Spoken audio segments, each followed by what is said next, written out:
Ada luka yang tidak pernah sembuh. Ada nama yang ketika disebut membuat stadion berguncang, bukan karena cinta, tapi karena dendam yang belum padam.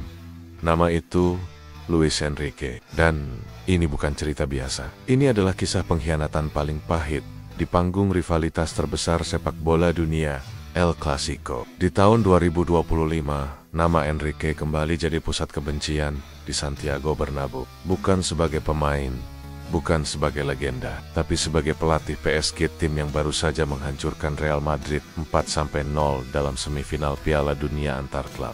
Tapi skor itu hanya permukaan, karena di balik angka-angka itu tersembunyi luka lama yang tak pernah sembuh.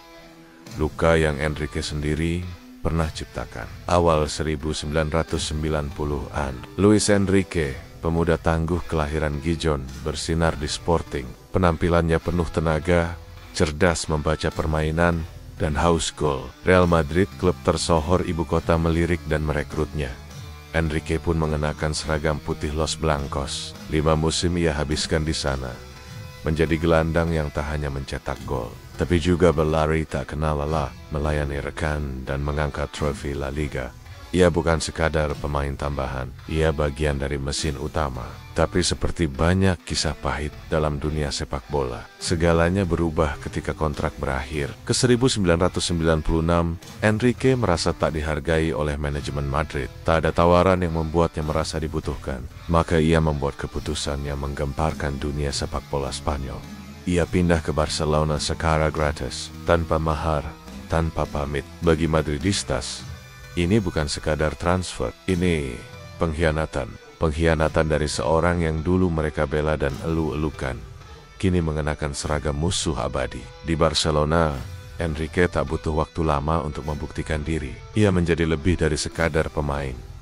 Ia jadi simbol perlawanan. 8 musim ia habiskan bersama Blaugrana, mencatat lebih dari 300 penampilan, mencetak gol-gol penting, dan mempersembahkan 7 trofi, termasuk 2 gelar La Liga dan Piala Winners. Enrique menjadi kapten, ikon, sosok yang rela bertarung, menabrak, dan berseteru demi membela warna yang kini ia cintai. Dan bagi Real Madrid itu menyakitkan, karena Enrique bukan pemain biasa. Ia adalah milik mereka yang memilih membela musuh. April 2003, El Clasico digelar di Santiago Bernabeu. Barcelona datang bukan sebagai favorit.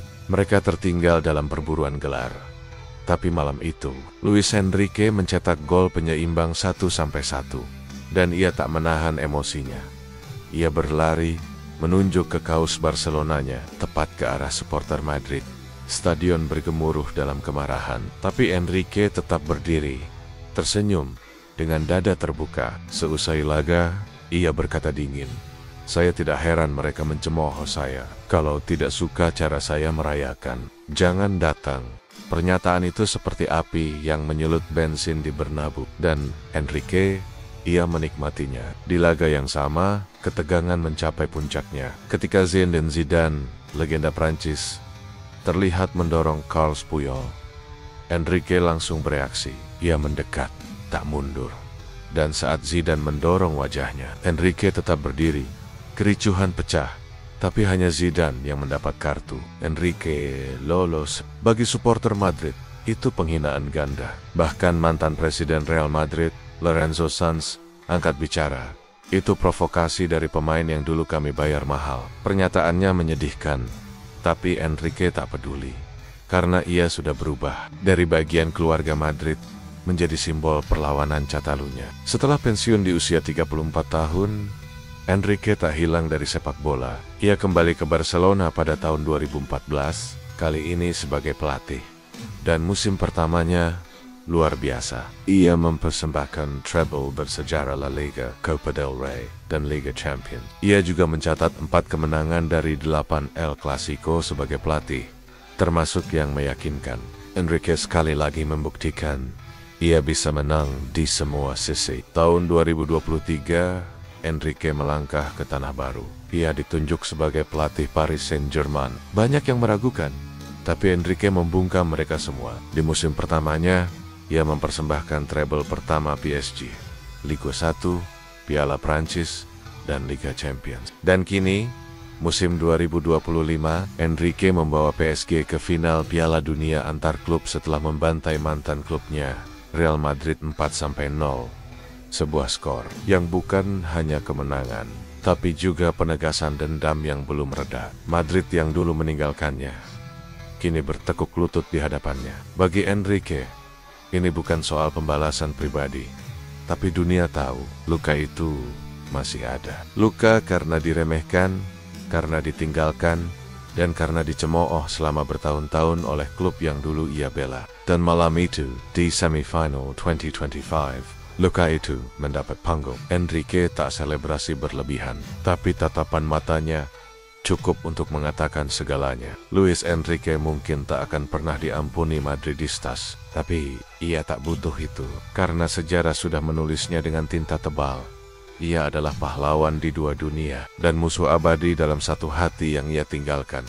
Ia bukan hanya legenda Barcelona, ia adalah hantu Madrid yang datang tanpa permisi, dan pergi sambil meninggalkan luka paling dalam. Jika kisah ini membuat kamu terpaku sampai akhir, itu karena sejarah tak selalu ditulis oleh pemenang, kadang juga oleh pengkhianat yang tahu caranya menang. Klik tombol subscribe sekarang juga, dan nyalakan loncengnya. Karena di RV Azariel, kami akan terus menghadirkan kisah sepak bola paling ikonik, emosional, dan tak terlupakan. Sampai jumpa di cerita selanjutnya.